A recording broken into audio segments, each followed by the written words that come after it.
Hi, I am doctor अनुज। अब आज हम लोग बात करते हैं ब्लैक फंगस के बारे में। जैसा कि अभी रिकवरी रेट और कोविड पेशेंट्स में बहुत ज़्यादा इसको लेके कन्फ्यूजन और डाउट्स बहुत ज़्यादा फैला हुआ है कि अभी एक बीमारी से ठीक हुए नहीं कि एक दूसरी बीमारी आ गई है और ये उससे भी जानलेवा है।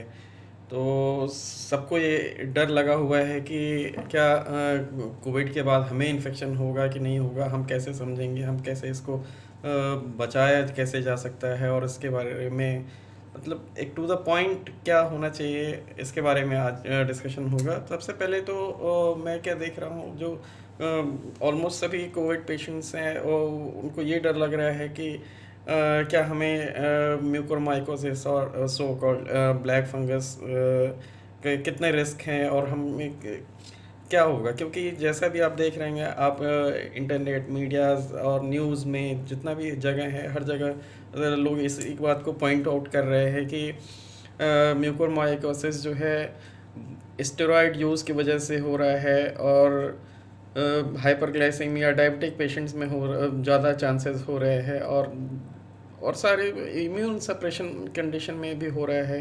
तो बेसिकली देखिए, इम्यून सप्रेशन, स्टेरॉयड, हाइपरग्लाइसेमिया सब ठीक है, मैं मानता हूँ। लेकिन मेन रीज़न क्या है कि ये तो को मेन जो सीवियर इन्फेक्शन कोविड इन्फेक्शन है, स्टेरॉयड तो हम सब पे जो ऑलमोस्ट सीवियर केसेस में स्टेरॉयड तो मेन लाइन ऑफ ट्रीटमेंट है ही।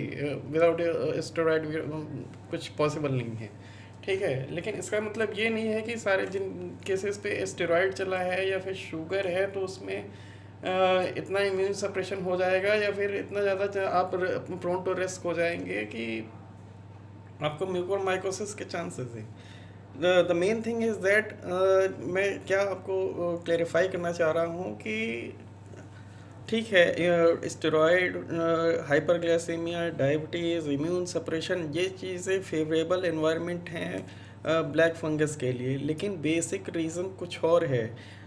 जो मैं क्लेरिफाई करना चाहता हूँ वो है main source of oxygen supply. Oxygen supply, अब कोई भी पेशेंट, जो भी पेशेंट रिक्वायर्ड हुआ है, उस सबसे पहले तो ये चीज़ दिमाग से निकाल दे कि हर पेशेंट को ब्लैक फंगस या म्यूकोरमाइकोसिस का रिस्क है। आप मैं एक क्वेश्चन पूछता हूँ आपसे कि अगर हाँ, आप प्रोलॉन्ग स्टे, आप आपने ऑक्सीजन थेरेपी का आप प्रोलॉन्ग यूज़ किया है, हाँ, तो फिर मैं मानता हूँ कि आपको वो चांसेस ऑफ इन्फेक्शन का ज़्यादा है। लेकिन अगर आप normal home isolation without oxygen therapy and all that, steroid use कर लेने से कोई बहुत वो नहीं हो गया, और ना ही शुगर हो जाने इसके लिए बहुत बड़ा प्रीडिस्पोजिंग फैक्टर है, ठीक है। मेन जो रोल है मेरे अकॉर्डिंग, जो ऑक्सीजन सप्लाई है वो सोर्स ऑफ, आप देख ही रहे होंगे जैसे सेकेंड वेव पीक पे आया तो उस टाइम में कैसे क्राइसिस थी, ना हॉस्पिटल्स में बेड्स मिल रहे थे, ना ऑक्सीजन सप्लाई थी प्रॉपर। लोग को उस टाइम में तो ये लग हो रहा था कि जहाँ पे जो जैसे सिलेंडर मिल जाए, बस ऑक्सीजन मिल जाए, तो बाकी चीज़ें बाद में होती रहेंगी।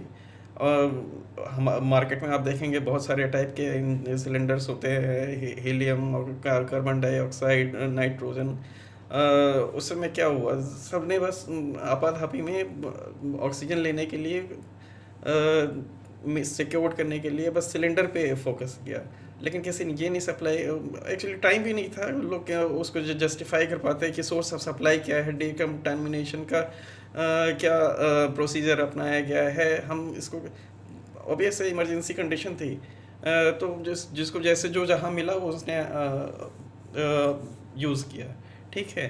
तो बेसिक रीज़न यही है म्यूकोरमाइकोसिस का कि जो भी हमने oxygen prolong Covid severe Covid के पेशेंट रहे हुए हैं, और वो ऑक्सीजन थेरेपी पे काफ़ी लंबे समय से डिपेंडेंट रहे हैं, और ये जो इन्फेक्शन है, जो म्यूकोरमाइकोसिस है, ये जो रूट ऑफ ट्रांसमिशन हुआ है, ये कंटामिनेंट सोर्स आपका सिलेंडर सोर्स हो सकता है, आपका ट्यूब सोर्स हो सकता है, और ये जो पाइप्स होते हैं आईसीयू हॉस्पिटल्स के, वो भी सोर्सेज हो सकते हैं, ठीक है, तो मैं ये क्लियर कर दे रहा हूँ कि सारे केसेस को म्यूकोरमाइकोसिस का केसेस नहीं है। हाँ, आप में स्टेरॉइड यूज़ हुआ है, ठीक है।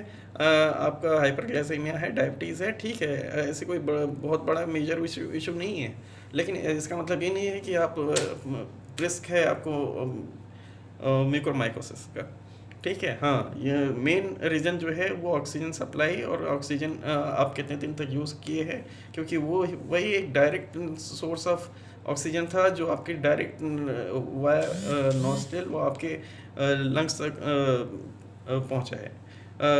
वहाँ से इन्फेक्शन अराइज होता है। ये जो फंगस का स्पोर्स है वो आपके नेज़ल कैविटी में लॉज होता है और धीरे धीरे धीरे धीरे ये आपके सॉफ्ट टिश्यूज़ में पेनिट्रेट करते हुए ये अंदर तक इन्वेट करता जाता है, ठीक है। और साथ में ये भी बताना चाहूँगा कि इसमें क्या सिम्टम्स क्या होते हैं। सिम्टम्स क्या है कि सबसे पहले जैसे आप नेज़ल कैविटी देख रहे हैं, एयर जैसे ट्रैवल करता है वैसे ही ये फंगस का स्पोर्स जो है ये हमारे नॉर्मल एनवायरनमेंट में भी होता है, ठीक है। लेकिन हमारा इम्यूनिटी स्टेटस जो होता है कि वो टॉलरेट कर लेता है, लेकिन during the time of infection हमारा इम्यूनिटी थोड़ा डाउन है और वाया ऑक्सीजन सप्लाई हमें डायरेक्ट उसका एक्सपोज़र हो रहा है, तो वो स्पोर्स जो हैं हमारे नॉस्ट्रल्स में लॉज कर जाते हैं, ठीक है। इसमें सिम्टम्स क्या आता है, जो इनिशियली सिम्टम्स आता है वो पेन एंड स्वेलिंग रेडनेस जो होता है वो हमारे पैरानेजल साइनसेस जो हैं अलोंग द नोज साइड और आई साइड, वहाँ redness, inflammation, swelling initially start होती है, ठीक है। और साथ में बेसिकली क्लोज मॉनिटरिंग की ज़रूरत है इस स्टेज पे कि हमें मालूम होना चाहिए हमें कहाँ स्ट्राइक करना है। Pain and swelling around the nasal area, nasal paranasal sinuses and inflammation और रेडनेस इन द आइज़, ये सबसे इम्पॉर्टेंट फीचर है हमें इनिशियल लेवल पे इन्फेक्शन को ट्रेस करने का। बिकॉज इसका एयर ट्रीटमेंट जो है वो बहुत कॉम्प्लिकेटेड है, कॉस्टली है। हम जितना इनिशियल स्टेज में इसको आइडेंटिफाई करेंगे उतने ही इनिशियल लेवल पे ये इसका ट्रीटमेंट और इफ़ेक्टिव हमें आउटकम मिलेगा, ओके। दूसरा है कि इसमें क्या क्या सिम्टम्स हैं। शॉर्टनेस ऑफ ब्रेथ, सांस जल्दी जल्दी चलेगी, फूलने लगेगी। ब्लैक स्पॉट तब आता है जब डिजीज़ ऑलरेडी प्रोग्रेस कर चुकी है, वहाँ के टिश्यूज़ नेक्रोज्ड हो चुके हैं, ब्लड सप्लाई हैम्पर्ड हो चुकी है। आप मान के चलिए कि वो हिस्सा अब वो किसी काम का नहीं है जिसे अब ऑपरेशन करके ही बचाया जा सकता है। इनिशियली जो है इसका अगर ट्रीटमेंट के बारे में बात करें तो ट्रीटमेंट के बारे में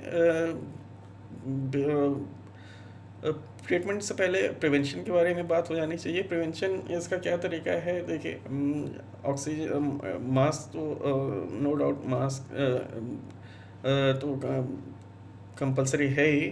अभी लेटेस्ट गाइडलाइन के according double layered mask use करने के लिए एडवाइजरी फॉलो हो रही है। डबल लेयर मास्क इसलिए बेसिकली डबल लेयर का क्या कॉन्सेप्ट है। डबल लेयर मतलब हमारा थ्री लेयर सर्जिकल मास्क होगा और एक सिंपल कॉटन मास्क होगा। कॉटन मास्क सर्जिकल मास्क को कवर करने के लिए है ताकि जो भी मॉइस्चर्स हैं वो उस पर एब्जॉर्ब हो जाए और हमारे जो इंस्पिरेशन के दौरान ये ह्यूमिडिटी ना आए, ठीक है। सब आप proper double layer mask use करिए, फुल स्लीव शर्ट यूज़ करिए, बूट्स यूज़ होने चाहिए और प्रॉपर हैंड हाइजीन जो है वो तो आपको मालूम ही है। सोशल डिस्टेंसिंग के बारे में कुछ कहने की ज़रूरत नहीं है।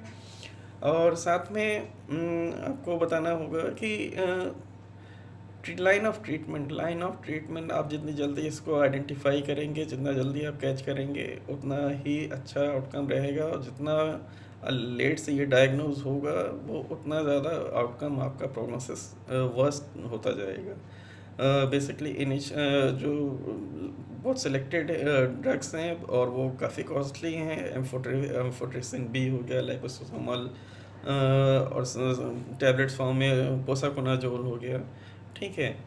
तो आज का मेरा सेशन ये करने का मेन रीज़न यही था कि अब आपको समझ में आना चाहिए कि हर को कोविड रिकवर्ड पेशेंट को म्यूकोरमाइकोसिस या ब्लैक फंगस का रिस्क नहीं है।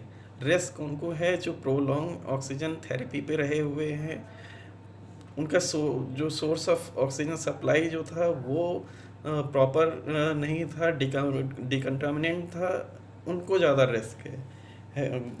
ओके, बाकी स्टेरॉइड्स, हाइपरग्लाइसेमिया, ये सब फेवरेबल फीचर्स हैं, ना कि इसको हम ब्लेम कर सकते हैं कि होल एंड सोल यही रिस्पॉन्सिबल होता है। क्योंकि अगर हम इम्यूनो सप्रेशन और स्टेरॉयड और इसके बारे में बात करेंगे तो डायबिटीज़ आज से पहले हमारे पास एड्स भी था जिसमें इम्यून सप्रेशन था, उसमें भी होता है, ब्लैक फंगस होता है, लेकिन ऐसा एपिडेमिक नहीं था।